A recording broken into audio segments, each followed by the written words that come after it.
J'ai rencontré l'aïkido, ben, c'était, aux alentours de fin de mon service militaire, en 74. J'ai fait mon service en 73-74 et j'ai commencé l'aïkido, au Chardon à l'époque, un club d'Ixelles justement, où voilà, juste après l'armée, il fallait que je fasse quelque chose au niveau physique parce que bon, c'est quand même, assez speedé à l'époque, donc il Mmh. fallait qu'on fasse quelque chose. On a trouvé le club à Ixelles. J'ai commencé avec mon cousin et Polo est venu nous rejoindre, enfin Paul Van Lierde est venu nous rejoindre après. Voilà, et on a constitué un petit groupe comme ça avec professeur de l'époque s'appelait Monsieur Georges Carli. C'était un Italien et je connais pas trop bien son passé.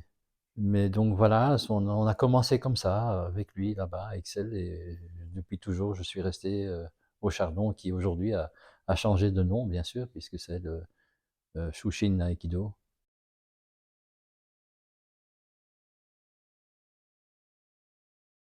Bon, on a essayé un petit peu, enfin j'ai essayé beaucoup de choses à l'époque, judo, karaté et je me suis tourné vers l'aïkido tout simplement parce que peut-être plus affinité avec les gens avec qui j'étais. Donc voilà, sans trop savoir pourquoi exactement, effectivement. J'ai commencé l'aïkido et ça m'a plu directement.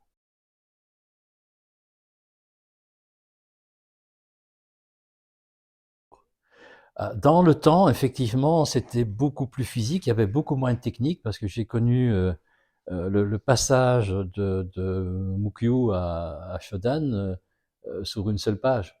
Et on arrivait, enfin, jusqu'à ceinture marron, si tu veux. Et premier Kiyou, et c'était, les techniques étaient sur une seule page. Donc aujourd'hui, évidemment, les choses ont changé.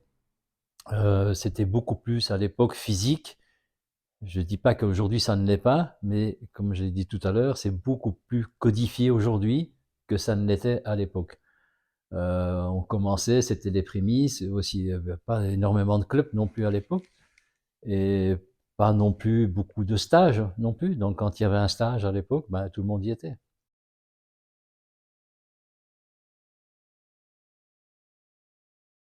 En débutant l'aïkido, on a quand même suivi, parce qu'il n'y en avait qu'un à l'époque, c'était Metamura Sensei, qui venait, je pense, à l'époque 2 ou 3 fois par an, et on y était au stage, fatalement, puisque on avait besoin d'un guide, et à l'époque c'était Metamura.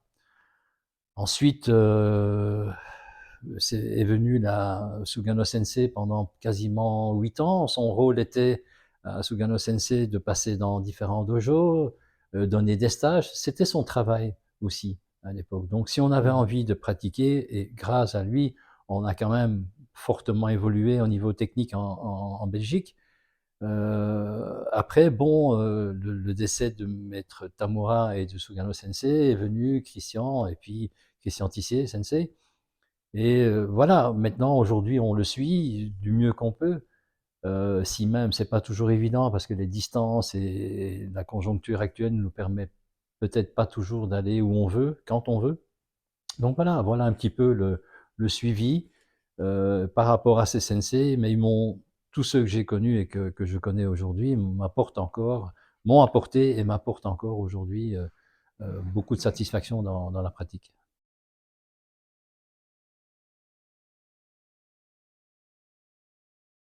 Ben, pour commencer, comme je l'ai dit tout à l'heure dans l'ordre chronologique, c'est Metamura. Maître Tamura, la première fois que j'ai été au Portugal, je l'ai suivi grâce à un de mes élèves qui m'avait invité chez lui. Et j'étais dans le vestiaire avec lui, et toute petite anecdote, et voilà, il savait pas que j'étais là. Ça lui a fait un plaisir, bien sûr, parce que je le suivais quand même beaucoup à l'époque.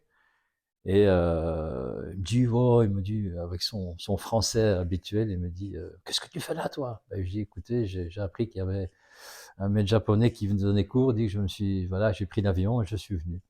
Donc on a passé un très très très bon moment. lui aussi commençait à voyager un petit peu un peu partout et donc ça lui a fait plaisir d'être au Portugal et de me voir là-bas. Donc voilà, c'est comme ça que l'histoire du Portugal a commencé pour moi également. En ce qui concerne Maître Sugano, c'était toutes ces anecdotes viennent un petit peu de West End aussi, où quand il faisait beau et que Metsugano il jouait de la flûte à un certain moment. Et un jour, on s'est amusé il faisait sécher son kimono dehors et on l'a pris, on a été vite le cacher. Mais il avait très vite repéré qui c'était. Et bon, on l'a un petit peu payé sur le tatami après, mais vraiment très très très très gentiment. Donc voilà un peu les anecdotes qu'on a. Il y en a encore des centaines, mais c'est celles qui me viennent à l'esprit pour le moment.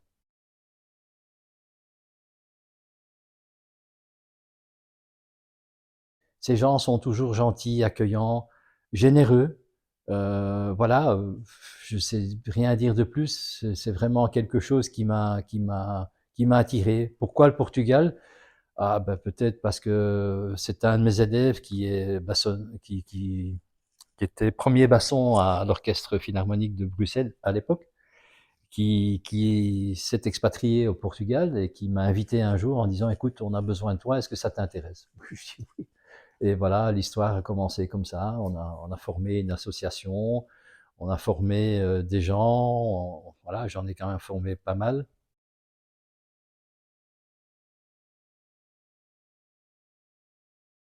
L'aïkido en Belgique on a de bons pratiquants, pardon, de bons enseignants. Il y a encore du travail à faire.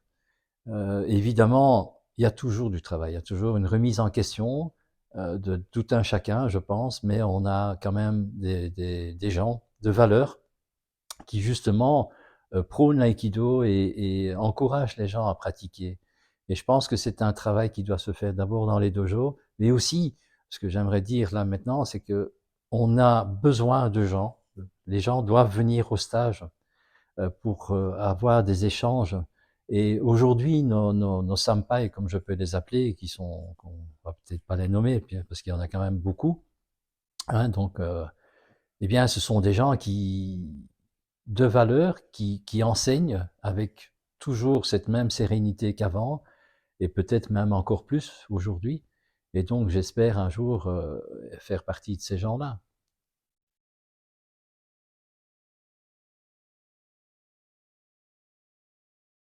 Et ils parlaient pas beaucoup, mais quand il passait et qu'on on faisait pas la technique comme il le voulait, bah, on devait simplement, il nous regardait et puis on comprenait très facilement que c'était pas ce qu'il voulait chercher. Donc, on essayait de rectifier le tir à chaque fois.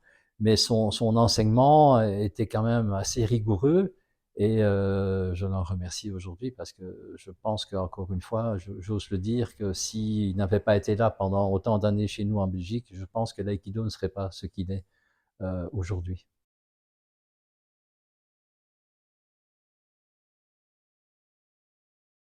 Alors, ce sont deux choses bien différentes. Dans les sensei avec lesquels je travaille, qui sont ceux qui peuvent encore venir aujourd'hui du Japon, qui ont envie de venir, comme Miyamoto Sensei, on en a eu pas mal, hein, mais qui m'ont toujours apporté quelque chose de très bien.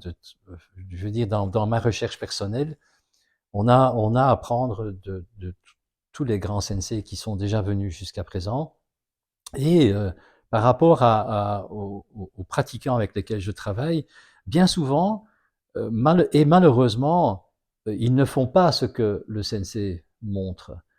Ça, c'est quelque chose qui me déplaît assez fortement.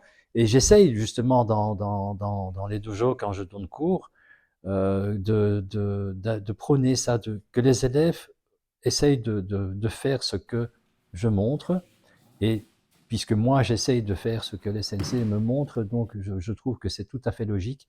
Et quand on voit de l'extérieur, je suis rarement à l'extérieur, mais quand ça m'arrive, pour une raison X ou Y, quand je regarde de l'extérieur, je m'aperçois facilement que les gens retombent dans leurs travers et leurs erreurs plutôt que d'essayer de reproduire la technique à l'identique. Ce qui est assez difficile, bien sûr, puisque on n'est pas, on est tout un chacun différent l'un de l'autre, mais il faut essayer de se rapprocher le plus possible de ça.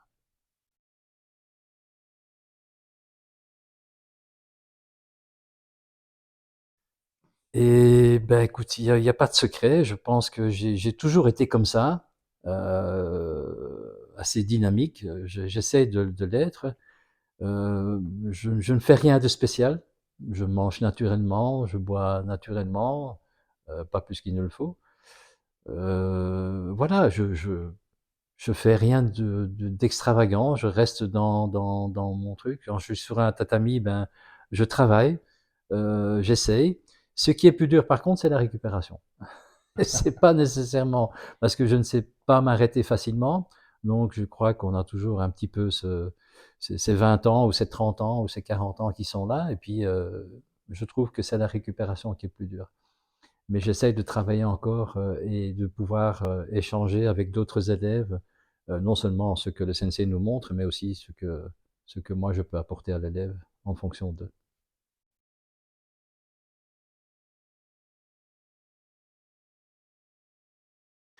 Ah, très bonne question.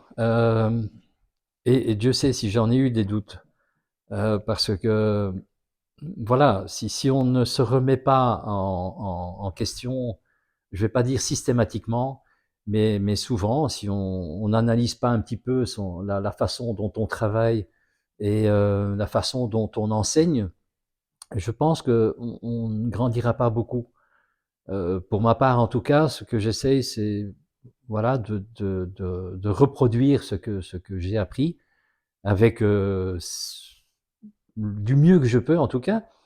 Et par rapport à ce que tous les sensei m'ont donné, eh bien voilà, j'ai aussi des périodes de doute. Quand je sors par exemple d'un stage, je me dis, bon, des fois j'ai pas nécessairement envie d'arrêter, mais là je me dis, waouh, j'ai quand même un passé en aïkido, et puis voilà, j'arrive là, et puis là je me pose des questions, et surtout après un stage, qu'on a eu des échanges avec le sensei, aussi bien avant, pendant et après, eh bien, il y a des fois où, enfin, à certains moments, ben, j'ai des doutes, effectivement.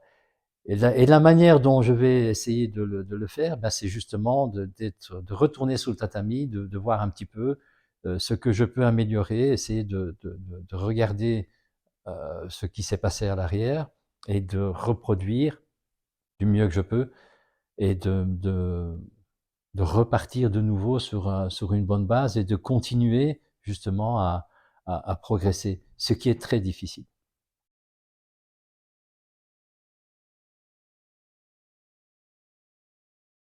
Ah oui, oui, bien sûr, je suis fier de ce parcours-là. Ça, c'est quelque chose qui me va droit au cœur parce que justement, j'ai réussi quelque chose.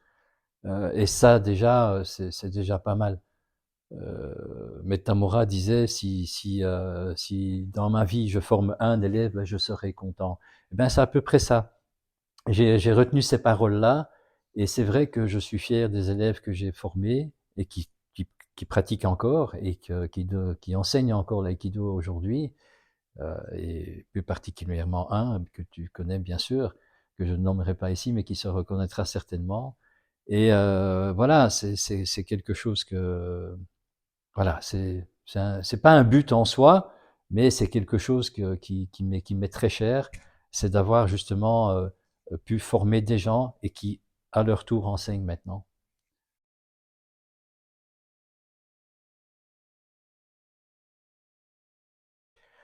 Ah, Polo, comme on l'appelait, eh bien, il a apporté énormément de choses avec sa gentillesse et sa personnalité, parce que c'était quelqu'un c'était un grand.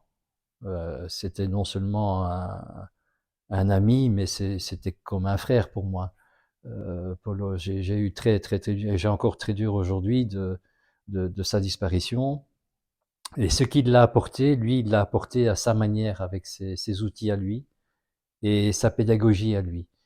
Euh, et Dieu sait si le nombre de conversations que nous avons eues très tard la nuit ou même pendant des jours et des jours, euh, c'était non seulement un ami, mais aussi un confident où on pouvait discuter de choses, de la manière dont enseigner, la manière dont on pouvait faire, qu'on pouvait aider telle ou telle personne dans sa progression.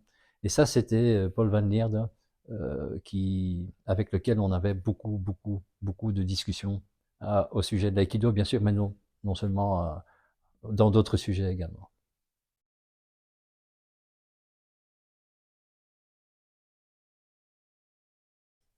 Oui, je me soucie pas tellement du fait que c'est peut-être un peu péjoratif ce que je vais dire, mais euh, j'ai fait du mieux que je pouvais pour enseigner, pour former des gens, pour former des personnes, pour que ces personnes-là deviennent des enseignants à leur tour, et des professeurs attitrés qu'on voit un petit peu partout en Europe en tout cas. Et oui, effectivement, mais je me souciais d'après. Bon, d'abord, je ne sais pas si on pourra se soucier de ça, mais par contre, je me soucie maintenant de mon vivant pour voir si tout fonctionne bien, si je peux à la fois encore participer à ça et encore les aider malgré tout à progresser et moi-même aussi à progresser.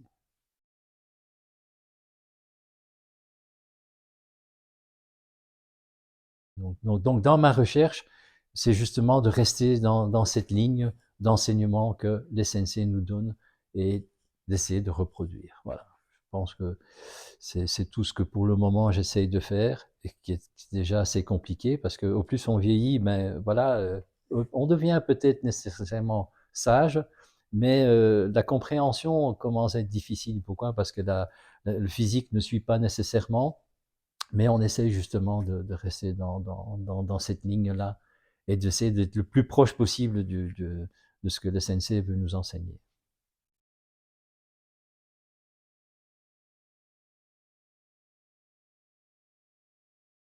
C'est persévérer, c'est tout. Je pense qu'il n'y a pas d'autre mot pour ça. Persévérer, continuer, creuser, chercher. Voilà. Je pense qu'il y a rien d'autre. Et encore faut-il qu'il soit, lui aussi, réceptif à tout ça, parce que bien souvent, les jeunes aujourd'hui, c'est compliqué pour s'y intéresser. Voilà.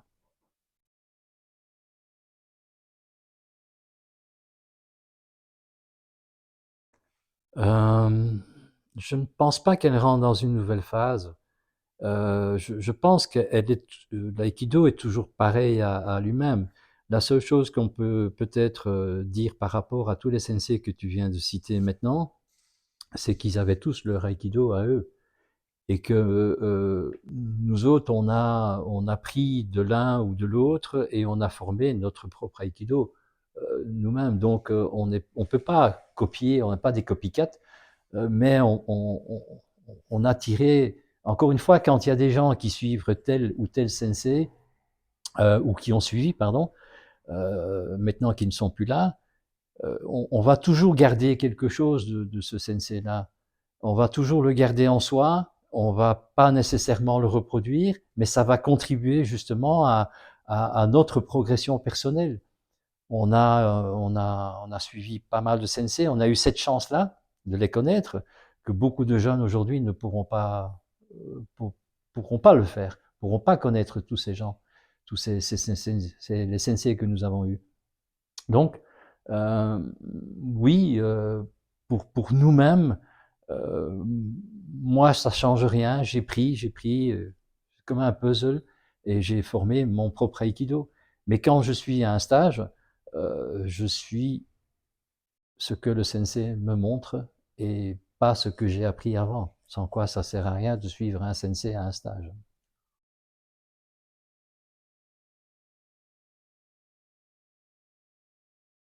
Ben, l'importance du regard, je pense que je l'ai appris par Maître Tamura aussi, parce que Maître Tamura, que tu connais aussi, avait ce regard-là. Maître Sugano, c'était un petit peu différent. Je parle des sensei que j'ai suivis, hein. Christian, c'est encore, il a encore un autre regard, mais Tamura sensei avait ce regard qui était vraiment euh, perçant, je vais dire ça comme ça.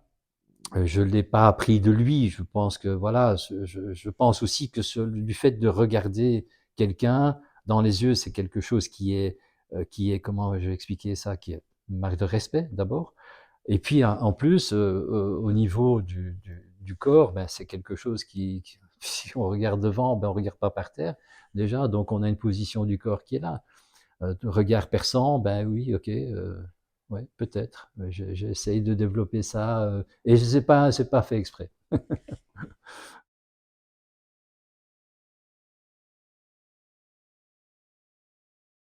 Ben, ça signifie d'abord une reconnaissance de mes pairs, de mes senpai qui m'ont aidé à arriver jusque là. Je leur dois beaucoup. C'est aussi peut-être un travail personnel que j'ai fait aussi sur moi-même. Le fait d'arriver là, c'est bon. D'abord, j'y croyais pas. Quand le jour où j'ai passé Shodan Nidan, jamais j'aurais pu dire que j'arriverais jusqu'au septième dan. Donc, ça s'est fait avec le temps, ça s'est fait avec la pratique, ça s'est fait avec l'accompagnement de différents sensei. Et aujourd'hui, ben, je suis très fier de ça. C'est quelque chose que je m'y attendais pas, mais c'est une satisfaction personnelle et c'est un aboutissement personnel.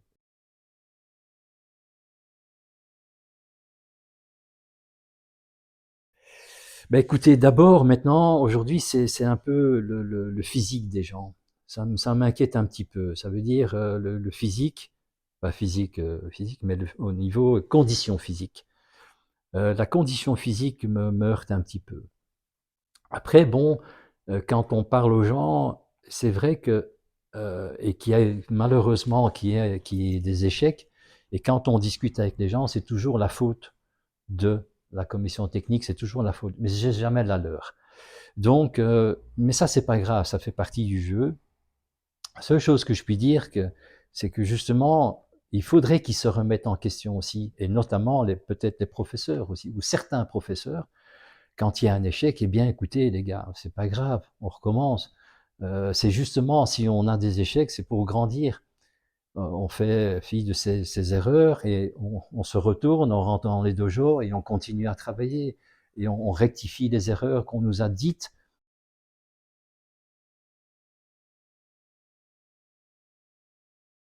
Je pense plutôt que c'est du courage et une remise en question. En tout cas, ça devrait l'être, en tout cas, pour beaucoup de gens. C'est pas de l'ego. Oui, il y en a, hein, certainement, mais bon, ok. Ça se voit dès les commencements de la pratique dans un examen, ça se voit directement quand c'est un peu d'ego. Ceci dit, pour le reste, la personne qui présente un examen, je trouve ça, selon les âges aussi, c'est quand même important. C'est savoir aussi, quand il présente un examen, quel est son niveau, où il est arrivé lui.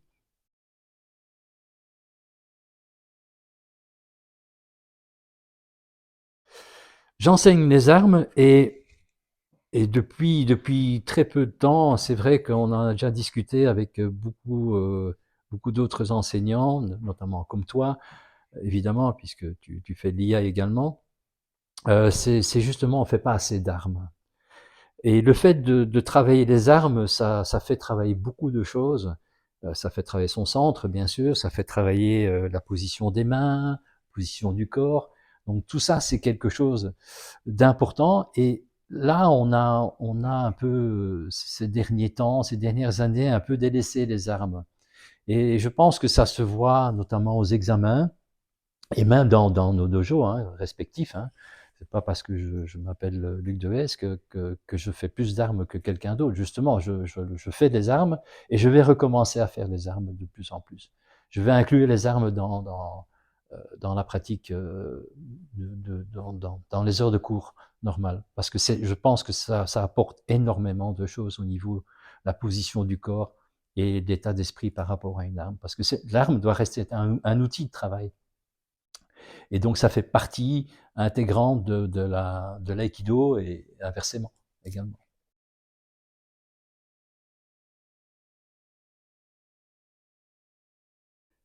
Où je trouve, l'envie et eh bien écoute, c'est très simple, c'est quelque chose que j'aime bien enseigner, je me sens bien et je vais surtout, où les gens m'accueillent et où je suis le bienvenu déjà, parce que travailler dans une ambiance qui est, conviviale, eh bien ça je pense que c'est quelque chose on ne peut que grandir de cela et si je grandis, ben, les élèves grandiront avec moi, je pense aussi, avec moi ou avec d'autres, hein, bien sûr. Donc oui, je trouve ça. Le temps pour la fédération, eh bien, je le trouve parce que je trouve que c'est important de travailler pour la fédération et quand on travaille pour la fédération, on sait comment elle fonctionne.